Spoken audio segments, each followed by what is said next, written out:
Hello everyone, and welcome to a very special edition of Everywhere, Every Day. I'm standing here in front of the Wall Street Station, just a few short blocks from where the attack on America occurred. As we all know, on that day, September 11, 2001, the entire world was turned upside down. Some people say we'll never be the same again, that we've lost our innocence. Yet as Americans and as New Yorkers, everyone's striving to retain a sense of normalcy in their lives. This post office that was shut down along with the Bowling Green and Church Street station is now once again open for business, thanks to the courage and fortitude of our postal family. Before the sequence of events that made time stand still on that tragic day, the World Trade Center stood as the symbol of international industry. And delivering the mail wasn't just part of a day's business. It was a part of international commerce. There were 10 carriers assigned to routes in the Twin Towers. They moved over 50,000 pieces of mail every day. These carriers worked out of Church Street Station on Varick Street, just 1 block away.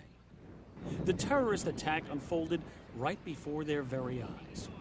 This is their story. First, I was on the 3rd floor when the buildings hit. We saw the debris.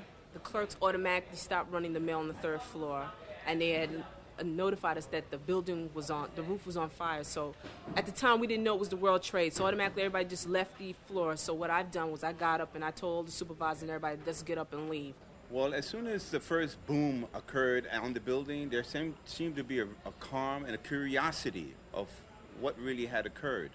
We were only a few steps away from the windows, which we can visually see the One World Trade Center building. At that moment, I did have headphones and I was listening to 1010 Winds, so I automatically yelled out it was a plane that hit the building. So I knew right away what had hit the building. We went outside and saw a mob of people in crowds. What could have happened? Everybody's looking up. I look up. My eyes thought were deceiving me. I saw the flames up there. There's a fire. And someone, yelled out it was an accident. The plane hit. At that moment, I don't know, a quick answer was, no, damn, there's no plane. A terrorist. And when I got outside, the number 1 building was on fire. And I asked the guy what happened. He said a plane went through the building. Right away, the chaos began outside because of the reaction of the people. Some of them were getting ready to jump out of the windows. The clerks, the carriers became distraught. FBI agents, everybody was around urging everybody to get off the block. When it fell, I was 2 blocks. I was on Murray Street. It was between Murray and Warren Street, running up towards Broadway. When I heard, actually never seen that first building fall, the cop says, it's going to tumble, everybody run. So as I'm running up, I heard like other jets coming down or missiles coming down. When I reached up Broadway and Chambers, I looked back, I could no longer see Fulton Street. Fulton Street was just like an atom bomb had hit it, that dust cloud going all over.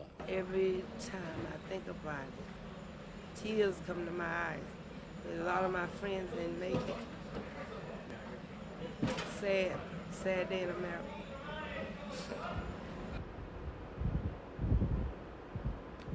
Yes, a sad day in America. But from the depths of our sorrow came a fierce determination and fortitude. And we've all heard about the heroism of the New York City Police Department, the fire department, EMS workers, and the thousands of rescuers who have helped in this effort. What most people don't know is that amongst those extraordinary people were some United States Postal Service employees. And I happen to be working with 2 friends of mine that work at EMS in the Meadowlands, and one works in Newark as EMS. And when the second plane went in, they stopped working out, everybody stopped working out, and we ran over to New York. We got there just in time to see both towers go down. And when both towers came down, people was getting hurt with debris. The firemen and the police was over there smothered in, soot or whatever. And we started grabbing people off the street, pulling them to the side of the buildings to escape the massive piles of debris that was coming their way. And we was helping the firemen and the policemen out at the time. At first, I was shocked when I got there to see all the commotion and everything going down there, but, as being a veteran, and you say this is like an attack on your country, it seemed like you just don't think, you just act. And what we did is I was out there helping them put Band-Aids on people, wrapping them up that got hurt. And we just did a whole bunch of things, like within those 6 or 7 hours we were there, But we basically did what we had to do. It was no thinking that you just did. They had the police came down. They were starting to evacuate everything. I would say in about an hour after that, people was getting off the boats, coming over. It was like being back in Vietnam at one point. Yeah, there were people coming on the boat, coming down. People were covered in dust. There were people that didn't have shirts. There was one gentleman, he was just in his undergarments and socks.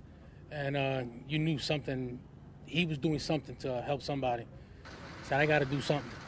So everybody basically, was just standing around, and I said, people got to get out of here. I said, I'm going to take some of the trucks, or one of the trucks, and take people out. And he was like, go with it. So I got one of the trucks, just put people in, and started taking them out from Harborside, basically the front of the post office and around the area. It's not a policy to put anybody non-post office on a post office truck or in a post office truck. It's policy that if you have anybody in the post office truck, there must be a jump seat in there with seat belts. During the situation and the way the circumstances was and the madness, because people could not get out of here, I figured that this is one time that we needed to break the rules to help out. People didn't know where to go, but everyone wanted to reach their families. Everyone was concerned about their children in school. I had people come to my window asking if they can use the phone because the line had to be at least 30 people online waiting for 2 payphones. Stayed in Wall Street Station when the explosion occurred, refused to leave because the door wouldn't lock because it was electrically operated, stayed overnight in the station. Wow. Yeah. Wouldn't leave it because they wanted to make sure it was secure. Went back. What's your name? Robert Ford. Robert Ford? Yeah. Robert. Went back the next day on his motorcycle. And the cops let him through because he wanted to make sure that the station had been properly secured. I think he's a hero, this guy. About 5:15 that day, when after the collapse of the building, this area lost power, and without power, the roll-down gates won't come down, and the building was unsecure, unlocked, and it was open for anybody to walk inside. So I stayed in my car in the loading dock all day and all night to about 9:15 that next morning. Okay. Why? Because it was my job. I had to stay in the building until I was relieved and the building was unsecured. There was money and stuff in the building. I had to make sure it was secure before I can leave. That was it. I ran back inside the lobby because I had to make sure there was no one in the lobby and on the first floor on window services. When I ran back inside, all the offices, everything was vacated. I checked all the windows, no one was around. I checked the offices, no one was around. I ran to the vending techs, no one was in the offices because I banged on the doors. I then ran into the P.O. box section to make sure that no one was around. I made sure all the doors were locked, the vault was closed, and then I ran back outside into the lobby, and that's when I saw Alan Chung. Me and Ms. Boykin, my supervisor, we're on the safety squad, so my job is to be the searcher. And my job is to make sure everyone is out before I get out. So I went through the first floor, secure everywhere, make sure there was not one soul on the first floor. And that's basically what we did. And we moved everybody out. And we just make sure there was nobody in the lobby that was in the first floor, customers, all workers. And that's what we did. When I stepped out of the post office and looked towards my left, towards the Brooklyn Bridge, I seen people walking out of there. And I mean, it was full with so much. Everybody was gray from head to toe, and it looked horrible. I mean, I just panicked, ran back upstairs, went to the supervisor, and our area manager, Archie Warner, was there. And I went up to them and I begged them. I said, please, we got to help these people. These are our people. You have to see them. You have to actually go out there and see these people coming off the bridge. Is it possible that we could give them some water, something? We got to give them something. So Archie Warner gave us the okay and told us, well, go ahead and use the water because we had a whole bunch, about 100 bottles of water coolers upstairs. So they all got all the water coolers together, and they gave me some money to go across the street to the store and get some cups so we could serve these people. So I ran across the street, me, Mike Mead, and another guy named Kingsley. Ran across the street. We bought as much as cups that we can possibly buy. Everybody else bought all the water coolers down in a big skid that we used to push the mail around. And we just set up shop right here in the middle of the street and started serving everyone who came off the bridge. We wet towels and washed their face off and gave them water, whatever, and tried to comfort them as much as possible. You had to be here to see these people come across here. The way how their faces look from all that mud, their ears, their hair, some of them had maybe one shoe on. You could see things on their body, but there's guilt, but there was a very, very sad scene. But they were so happy to see us that day because we didn't deliver the mail, we delivered the water to them, which was important that we were out here taking part. But as I said, we even opened the water fountain so that the hydrogen, so they could bathe off a little bit and all of that. We did that, but it was a very sad scene. Never seen that in my life. A lot of people was just coming up to us saying, thank you, it's so good to see your faces. We appreciate this, yes. And half of them was just crying. All we could do was just console them, hug them and console them, you know. Half of them didn't even know what to say. They still was in shock. We actually delivered America to the people. Everyone was so polite, orderly, thanking us. I mean, it might have been water, but it went a lot further than water. And that's just scratching the surface.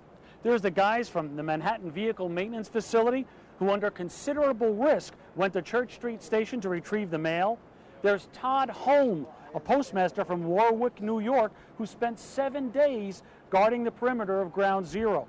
Edwin Cruz and Gerard Cameron, two carriers who were called in as reservists to help with the rescue effort.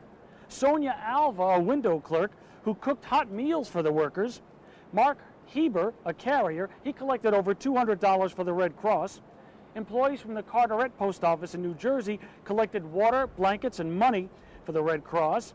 Gracie Station collected over $2,000. FDR Station collected $1,200. Old Chelsea Station, over $1,000. Williamsburg Station in Brooklyn gathered over $560, and employees from all around the Bronx collected over $10,000.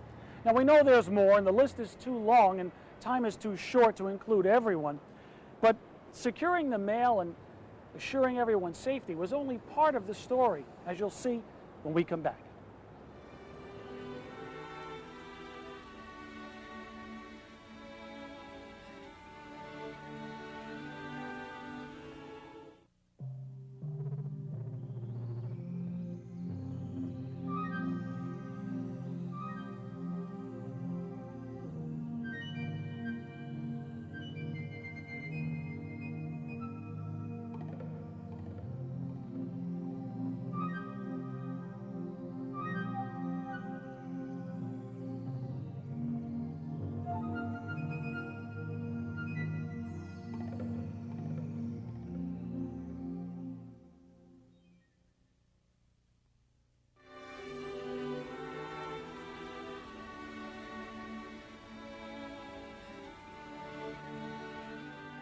Welcome back. We continue our special coverage on the state of the Postal Service after the attack on America. Once all postal employees were found safe and accounted for, the next immediate concern became to minimize the disruptions to businesses and residents in the downtown area. Due to the damage sustained at Church Street Station brought on by the attack on World Trade Center, Church had to be evacuated, which caused all the mail was left in the building. And we were tasked with the inspection service to assist them, along with the National Guard, to get the mail from the building into our trucks on the street. We had a human chain of National Guardsmen, inspectors, from the 4th floor and the basement of Church Street, literally handling buckets one by one down to the vehicles that were parked in the street. And then our people, along with National Guardsmen inspectors, loaded them, bed loaded, there was no rolling stock, it was all bed loaded, into the vehicles. And they were loaded pretty heavily, front to back, top to bottom. And they went from that location, after they were loaded, into Morgan GMF for unloading. It wasn't difficult at all to move the 3 post offices from downtown to Jaff. Basically, all we had to move was the employees. The letter cases that we used for the carriers was from post offices throughout the nation. Everyone was very helpful, and everyone wanted to make sure that New York had all of the equipment that they needed so that we could serve the customers. We were up and running in 2 days. That's due most important because of the employees' dedication, management, the supervisory staff. It took a lot of planning. It took a lot of effort from everyone to cooperate together, to come together as one, to make this a tremendous effort and a successful venue where we were able to give customers mail within 2 days. And you guys find some of your customers. Get no more than 5 customers that you know that are your customers. Get your mail together and go out there and give it to them. It was surprisingly easy. And I saw my letter carrier went in and got my mail. I recognized the women at the window for 10007, said hello to them, and considering the situation, it's more than you could ask for coming. I didn't know what to expect coming here, and it was a great relief when I got here. Well, I'm from 90 Church Street, which is below Canal, right across the street from the World Trade. And right now they brought us up here to try to get some system going as far as boxing up all the mail and putting it together. And the system as of right now is that the customers all have to come here to pick up the mail as we box it up and try to get it out to them as fast as possible. It was actually very smooth. I went to the main branch on 34th Street. They directed me here. There was a line set up for each zip code. Somebody came out on the line, asked for your address, business card. They went in and got the mail and brought it out to you. It was very smooth. It took maybe 15 minutes at most. Okay, so it was a pretty good day for you. Absolutely. Absolutely. Much easier than the past few days have been. It's your first day you're picking up your mail? Yes. How did the post office treat you today? Well, very well. I was lucky I saw my own personal mailman who I was very relieved because I was worried about. Gave him a big hug and he said, "Don't worry, I'll go get your mail for you." So I'm very pleased that he's okay and was able to see him. Okay, is there anything like to add? I'm just, you know what, even if it was a long line, I just feel very fortunate that I had the opportunity to actually come and pick up my mail versus some of the other troubles that, people had to deal with. This is nothing by comparison, so I'm very glad. One of my customers, I'm still hoping, praying to God that he will come to pick up his mail here at JAF Center. Okay. Okay, thank you. Hi! Hi, yes. I'm here. Believe me, how did anybody else from you guys? How? We're okay. We're all good. Everybody's here. Great. I'll go get your mail. Thank you, dear. Okay. Occasionally we go out and we go try to see if we find a familiar face, and to help just. That line is huge. It's huge, and just try to shorten it up. If we know somebody, we go in, and give them their mail so they don't have to go through this whole process. We know the people, one-on-one, and if you're a familiar face, it's a great help giving you your mail much quicker. So every once in a while, we go out there to see somebody we know, and the line's been moving. It's been moving. It's a long process, but it's moving. Got to be tons more. I know. We have tons of mail that we still got. So I got to do this dance every day.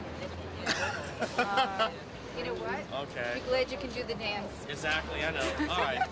Thank you. Okay. I'll see you tomorrow. Okay, guys. Thank you. Bye-bye. So good to see somebody that I know that's here to pick up the mail. It's so good. It's so good. Very happy to say that the customer did show up, and I was able to give him his mail, and I was very happy. And since that time my spirits have been lifted a little because of knowing that he was well and fine from the tragedy that we had experienced that day. All right, well, it looks like we pretty much helped out our customers today because the line really emptied out over here. It was all the way down the end of the block. And by coming out, every carrier coming out and just calling out their route, name, and address seems to have really improve the situation. And it looks like we got a lot of people in and out of here today. So that was a big help because now we have less mail in the station and our customers are happy. And no one appreciated the efforts of these postal employees more than Postmaster General Jack Potter, a native New Yorker who made the trip up to Manhattan to say thanks. Good morning, everyone. Good morning. Let me tell you, the best news that I heard in this week was that not one postal employee was hurt, seriously hurt, with everything that went on. I think we're very, very fortunate not to have anyone in your office, obviously closest to the action, hurt. I think it's a miracle that we didn't have anyone on the planes. It's a miracle that that plane hit the Pentagon on the opposite side of the building from where we had our folks. I'm very, very happy that everyone was able to get out, very relieved, but very sad for those who were lost. And I know this touches you the most because you were the ones that were right on top of the situation. I think we all should thank God that we're here today. We have a lot to be grateful for. I want to thank you for coming to work. I think as we progress over the next couple of weeks, it's going to be very important that people who don't have a building to report to or a home to go to, that they get their mail. It's very important for the nation that mail delivery get back on its normal schedule. People have to get back to day-to-day life. And again, for you, it's going to probably be the most difficult for your fellow workers. So make sure you talk about it. Make sure you don't focus on the blessings that you had. Thank God everyone got out. Thank God that you're all alive and well. And again, thank you for coming to work, and just keep up the good work. Thank you very much.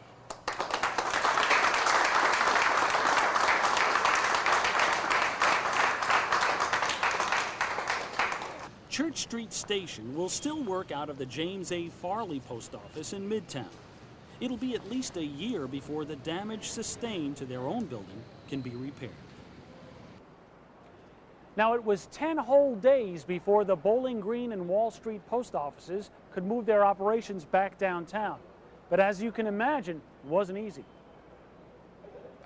We came back in the building officially today with all the employees. We got power Wednesday night by 9 o'clock. The mail arrived in this morning, and employees came back to work today. It's been a little hectic. Caller mail still going out and not being able to go up and down certain blocks and delivering certain buildings, but we're going to make do. We're going to get out whatever mail we can get out, available mail, and give all the callers their mail that come pick up their mail, and we're going to do that. Buildings can be toppled, but the American spirit can't. New Yorkers are a tough and compassionate people, and this horrible incident has only served to bring us all closer together. I know a lot of clerks took it hard because they saw a lot of stuff that I don't wish anybody to see. And I only hope they all come through, pick up the pieces and get back to normal one day, which is going to be hard. And I do feel sorry for a lot of people that just disappear, or our customers, what can I do, Just pray that we all move on eventually. But I know we're looking for some good news. That's all we're waiting for, good news. We had enough bad news, we're just waiting for good news. I just think it's a shame what happened. It really has changed the lives of a lot of people, and it will for a long time. Right now we have to adjust to a new way, and people have to go out of their way to get comfortable, and it's just really crazy. So I'm hoping very soon we'll get everything in order and things will start happening together again. Well, I just hope that if this is what it took for America to come together and eliminate any kind of prejudice or whatever towards anybody, I hope this right here did it. If no other country seen us come together, we should stay together exactly the way we are now. No prejudice, no discrimination, no nothing. Everybody was one blood and one color, and that's all that matters. If I could have gotten back into my uniform, military uniform, I'd go back in right now. No matter what they want me to do, sweep the floors for the cause. We got to keep our country strong and keep it free. That's the way I feel about it. Unfortunately, I'm too old to go back in the military. Who knows? They might change the laws. I'll go right back in. I'll go right back. Our hearts and our prayers go out to all those families that are missing loved ones in the World Trade Center. And we hope that they would get through the things that have happened in their life, and we just want to wish them the best from everyone that's there. And we will continue to do whatever we can on this end to ensure a smooth transition of mail delivery. Okay, fellas, look at this, man. A letter to American heroes. Ground Zero, a 7th grader who mailed it in from Jamestown, Pennsylvania. New York, New York, and he had the proper zip code. Whoa. Now this is an address I ain't never heard before. Ground Zero. These people, they're really thinking about us, man. I would like to thank everyone in the New York Performance Cluster, everyone in the New York metro area, in fact, everyone in the Postal Service for all of their contribution that they have made in helping New York to overcome this tragic situation. Thanks to everyone. We'd like to express our deepest sympathy and condolences to the families who were affected by this horrible tragedy, and thank each and every person and organization that went out of their way to see to it that we got back on our feet. You know, as some of the people we interviewed said, perhaps something good can come from all of this. Perhaps we can truly become one nation, indivisible. Now, the Postal Service wants to see that you receive your mail in a timely fashion and with the least amount of disruption. So please grab a pen and jot this information down. Downtown residents and businesses with these zip codes must pick up their mail at 380 West 33rd Street between 8th and 9th Avenues, 10007, 10008, 10048, 10249, 10280, 10281, and 10282. Pickups are between 7 a.m. to 4 p.m. Monday through Saturday. You must have personal ID and a letterhead from your place of business. If you're a post office box holder, you can pick up your mail 24 hours a day, 7 days a week.